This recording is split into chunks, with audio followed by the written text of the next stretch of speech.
Welcome back, team. Let's have a look at what's in the news today. So, US-Venezuela raid, well, that sort of continues, right? So, global shock, everybody's freaking out about it, and it's busy in town here. So Politico said, look, Trump's operation enforces the Trump corollary, which we've talked about, to the Monroe Doctrine, denies Russia and China access to the hemisphere. We're going to go into that hemisphere in a future episode, team, just to explain what the Western Hemisphere actually is geographically, because it's a term that keeps popping up and it's not really defined all that well, so we'll do that. The oil price has been highlighted, so the US is aiming to replace Russian Iranian supply with Venezuelan crude. Pretty dramatic escalation, of course, and shows that the US is increasingly willing and able to act instead of just talk and waffle. They're actually getting on with it. So. So big news. So Russia loses the Venezuelan ally, but then they eye lots and lots of other gains. So in Reuters on 5 January, Moscow loses the key partner in Venezuela. I'm not sure about that yet. I think there's a little bit more water to flow under the bridge before we figure out if that's actually the case, but that's how Reuters have been framing it today. And Russia hopes that Trump's focus on the Americas will free up space for them in Europe, in Eastern Europe. So it's probably quite right. And there's that quid pro quo potential that we've talked about previously, where essentially Russia can escalate elsewhere while the US is tied up and wrapped up in all this drama. So we'll keep an eye on that one. Shadow tankers evading the US blockade. We just had an episode on that. So that's in the news, top of the news, and basically just echoing the points made yesterday that the blockade is not airtight. In fact, it's loose as a goose. All right, so investors are reacting to the Venezuela chaos. It wasn't a bad day on the markets yesterday. So, I mean, the Reuters said that the market dipped on geopolitical risk. But if you go and look at the gold market, that didn't dip at all. If you go and look at the Mag 7, it didn't really dip. A couple of them did, but overall, on balance, it was a net positive day. So, I mean, a bit confusing, really. I figured it would, there'd be some distinction up or down, but it really wasn't. Okay, so Trump's Venezuela gambit tests the risk appetite. So the raid adds to the tariff whiplash. Markets are weighing the short-term wins versus the long-term threats. And it's compared to the Panama success versus the Iraq failure. Pretty bold power play. Could stabilise energy or could spark a wider backlash. There's really a lot riding on Mrs. Rodriguez, the new president of Venezuela. There's a hell of a lot riding on that relationship and how she manages the relationship with the US. There's a lot riding on that. And, I've talked about her history and her background and whether or not she's actually in favour of a partnership with the US, even if it's a forced partnership, or if she's actually got a bit of angst and she wants a bit of revenge. So, hard to tell, but that is definitely one for us to keep an eye on, team.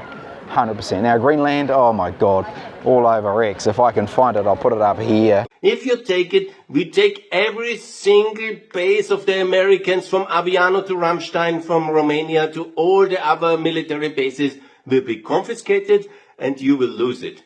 And the whole position of American power since World War II, if you take Greenland, you have to leave. It's very simple, Mrs. Miller. This is the leverage we have. You need the spaces for global power projection. You won't have it. And we can defend ourselves very well, and we will do that without the US nuclear shield, without the US troops in Europe, without the American bases. We will simply run these bases ourselves, and we run your boys home into Chicago and Ohio. And goodbye. If you go extreme, we go extreme as well. Be sure about it. But basically, X is showing there's a bunch of tweets from Nordic politicians, and they are saying some pretty stupid stuff, to be fair. They're just losing their marbles, really. not just Nordic. I mean, everyone's having a go at it. The British are freaking out about it. Everybody's complaining that they're going to leave NATO, they're going to boot the Americans out of Italy, they're going to boot them out of Romania, or boot them out of Germany. You'll send America, you know, which is like the founder of NATO, you'll send, and the funder basically, you're going to send them packing, and they basically supply all the weapons too. It's so funny. It's so funny. We're going to send you packing with all your money and all your weapons and all your military intelligence assets. Yeah, it's bloody stupid. That ain't happening. Yeah. Okay, so European allies, criticising the US Venezuela action. I mean, this is just so freaking hypocritical, but it's happening. You got all these, you got these, European politicians, and they're saying, they're kind of like, they're hedging really. They're sitting on the fence because they're freaking out. You know, do they actually say something or do they not? So, they're criticising, but very gently, because they don't want to be criticising too much because that's bad. But at the same time, their morals are getting tied up in knots, and they're basically, they're basically being super hypocritical. So it's a bit of a difficult time for those in Europe to reconcile. Okay, so Trump is lobbying for he's lobbying for the China-India tariffs. Now, this is a little bit older, this story, but it's been echoed again on 5 and 6 January. He's relighting this whole EU. Why don't you, shit or get off the pot? Basically, stop, whining and complaining and demanding that the US tariff this and tariff that, and do yet another round of sanctions that have done nothing. And they're basically saying, oh, you got to do more, and yet they aren't putting tariffs on China because they can't, and they're not putting tariffs on India because that's where they get energy from. So it's like, well, it's quite funny. It's really funny, team. It's not funny if the energy gets switched off to Europe, but it is funny to see these two allies having a go at each other and calling each other out for hypocrisy when, really they're all bloody hypocrites, but yeah, they're calling each other out for, and it's, it's funny, not funny, but it's also, you got to see the funny side of these things, right? Okay, so geopolitics dominating the 2026 outlook. Everybody's talking about geopolitics, and for good reason. I think it's, we're going through this massive upheaval in, what's the word for it, team? It's like things taboo. There you go. It's a taboo. It's things that have not really been talked about before, and I'll go into one of them at the end of this. But like we've never really. I mean, the internet has kind of evolved to a point where you've got some idiot walking around the middle of a European city with a camera now, telling you about things that you really didn't really get to hear about previously. But now you can just tune in on Apple Podcasts or X. We're putting videos up on X now, team, or Spotify or YouTube Shorts or on YouTube. You can just tune in and you can just get an understanding, from somebody that you trust. You might think he's an idiot, especially wearing an orange cardigan, but you trust this guy because he seems to be well thought through, and he's done a bit of research, and he's got some agents doing fact checking. So he's coming from a basis of fact, and he kind of knows a bit. So it's a really interesting time for the world to sort of understand and unpick some of these taboos that we've never really had access to, and we do now. So I think it's really an interesting time for the world, not just us in the West, because we've got our fancy internet on our phones, and we've got all that sort of stuff that you take for granted, having the internet on your phone. You're like me, you just take it for granted. I just walk around, you open up your phone, you have a look at stuff whenever you want, wherever you want. But that's not the case everywhere. It's not the case where 8 billion people, out of 8 billion people, probably 3 billion people can do that, but the others can't. So we do have a lot to be thankful for. We have the English language, which is incredibly powerful. You've got it, because you listen to me now, but a lot of people don't have that. I'm in Spain, I'm surrounded by, I'm in the middle of Spain right now, and how many people here speak English? Very few. The people that I know, I have to speak to them in Spanish because they don't speak English. So I speak poor Spanish to them because my poor Spanish is better than their poor English. So be thankful for, one, having a smartphone, being able to see all this shit, and two, having English so you can actually know what the hell's going on. And my point here is we actually do know what's going on a lot more than we did in the past. So it's pretty powerful. It's a very powerful time, and that's why, just to wrap this up, that's why geopolitics is really dominating in 2026. Plus we've got the Trump factor, of course, and the midterms. Okay, so three views on the 2026 global risks as of January. The New York Times are basically saying it's war. China public opinion shift, that's an interesting one. Shit, we haven't talked about that. I would love to get some, very hard to get of course, but I'd love to get some polling data on how do the Chinese people feel about everything that's going on. They're very, very proud and very powerful people, the Chinese people.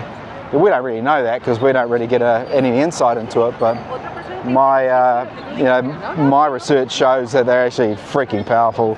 They're very smart, incredibly smart, and they have more STEM graduates per capita than I think any other country in the world.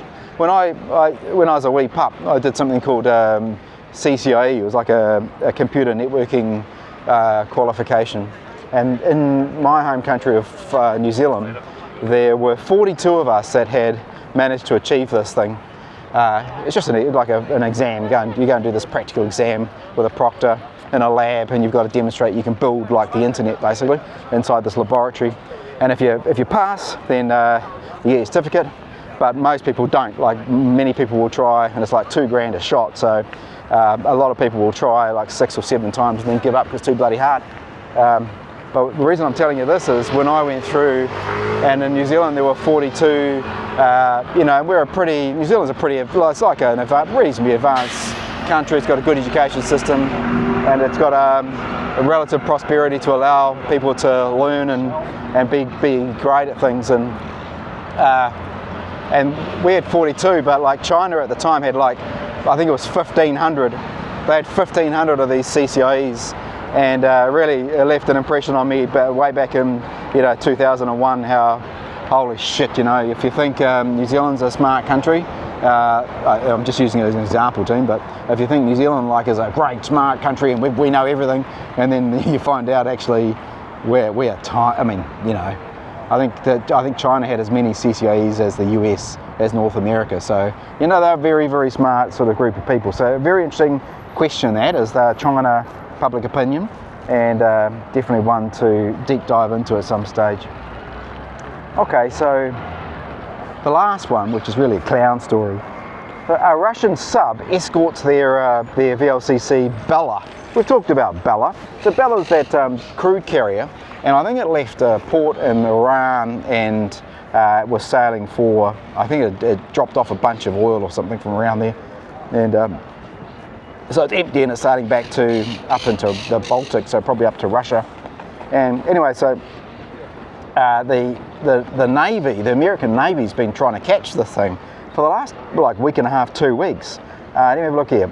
Tanker ex-Bella 1, now it's called Marinera, has evaded the US blockade after failing to load up in Venezuela. There you go. So it's an empty, and then what they did, the port, the crew, I should say, they painted a crude Russian flag on the hull.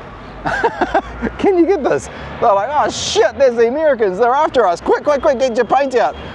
What are we going to do? Let's paint the flag of Russia on the side of the boat. That will protect us. That won't protect us. Sure enough, it protected them. That's all they had to do. And so now you've got this crazy situation where the Americans, obviously they've had these guys in line of sight. They've got them on radar at least, so they know where they are. And they've certainly been tracking them with satellite assets, so they know exactly where they are. And they've been tailing them, but they've been too chicken to pull them over and give them a ticket. So I think it's an absolute joke. But then it works out maybe it's not such a joke, because Russia destroyed let's hope they don't destroy anything. Russia deploys a submarine and naval assets, I don't know what that is, They sent a submarine. Oh shit, and surface ships. Oh man. This is like a massive escalation. Yeah. So basically the Americans were trying to catch up to this thing, and this VLCC, which is a big old lumbering boat, dragged them off, and then up pops a Russian submarine, and there's probably Putin driving it. He's probably standing at the top of the turret, pointing at everyone, going, "Yeah, come on, you try it, just try it." Unbelievable. Yeah, so RT, which I think is the Russian TV, is showing footage of the US Coast Guard cutter shadowing the Russian. Bloody hell, so they've actually got air assets up there as well, because they're videoing this thing, or maybe they've got, I don't know how they get the video off, I don't know, but somehow they've got some video footage of the US Navy trying to catch up to this thing. Unbelievable. Also a US Navy P8 Poseidon from Mildenhall in the UK. They tracked the tanker on Jan 6 and Jan 7, they put a couple of sorties up.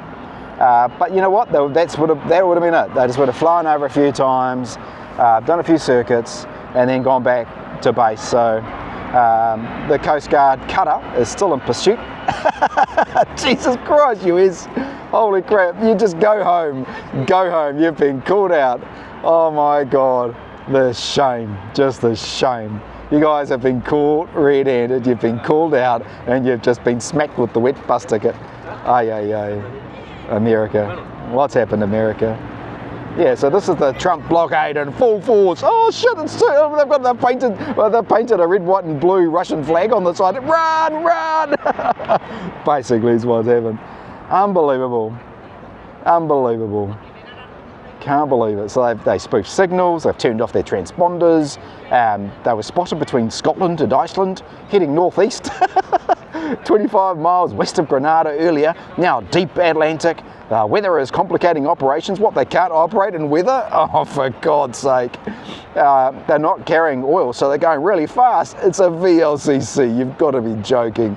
This is too funny. The vessel is now officially Russian registered. Okay, that's it. Go home.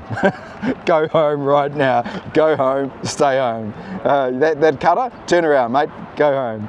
You do not want to start anything like major drama. That submarine will turn up, it'll pop up, it won't even pop up, it won't even surface. It doesn't, you know how this works, it does not need to surface. And you're gone burger, so yeah, that's no joke. Yeah, broader context, blockade and Venezuela fallout, blah, blah, blah, whatever, yeah. This is just embarrassing, team, absolutely embarrassing for us in the West. This is Putin flexing. He just did a big flex right in front of us all, and yeah, it's that was a miscalculation on behalf of the Trump administration. Who's the guy? What's that guy called? What's that guy's name? Hegseth. Bad call, Hegseth. Very bad call. You shouldn't have approved that. You should have just let them go. So now you've got eagle over your face. So yeah, you best not talk about that. Change the subject, do something else. But yeah, that's incredibly embarrassing for the US Navy. Sorry, US Navy, but yeah, they've just made you look like a bunch of idiots, like a Benny Hill show, you know. So yeah, my heart breaks for the US Navy. I'm sure they're incredibly capable people, and they were just following orders, but those orders were bad orders, very bad orders. Yeah. Okay, team. So that's it from me today. It's a beautiful day here again, and these are the lights here, and a little just sparkling in the sun. And this is Cayo Larios in Malaga Centro on the really the first day back to shopping. So everybody's come out to all the sales and in town to spend all their loot. So I'm in here as well, spending my loot. Don't have much loot, but if I did have, I'd be spending it. Anyway, lovely to chat to you, and I hope you have, wherever you are in this world, team, I hope you have a lovely day. Bye. Thanks for watching today's episode of What's Going On with BRICS. If you're here on YouTube, I'd really appreciate if you'd give this video a like, subscribe to the channel and tap the bell icon so you're notified when new episodes drop. If you're listening on Apple Podcasts or Spotify, come join the community over on Substack. Just search for What's Going On with BRICS to stay connected and get extra updates. Thanks again. I'll see you on the next one.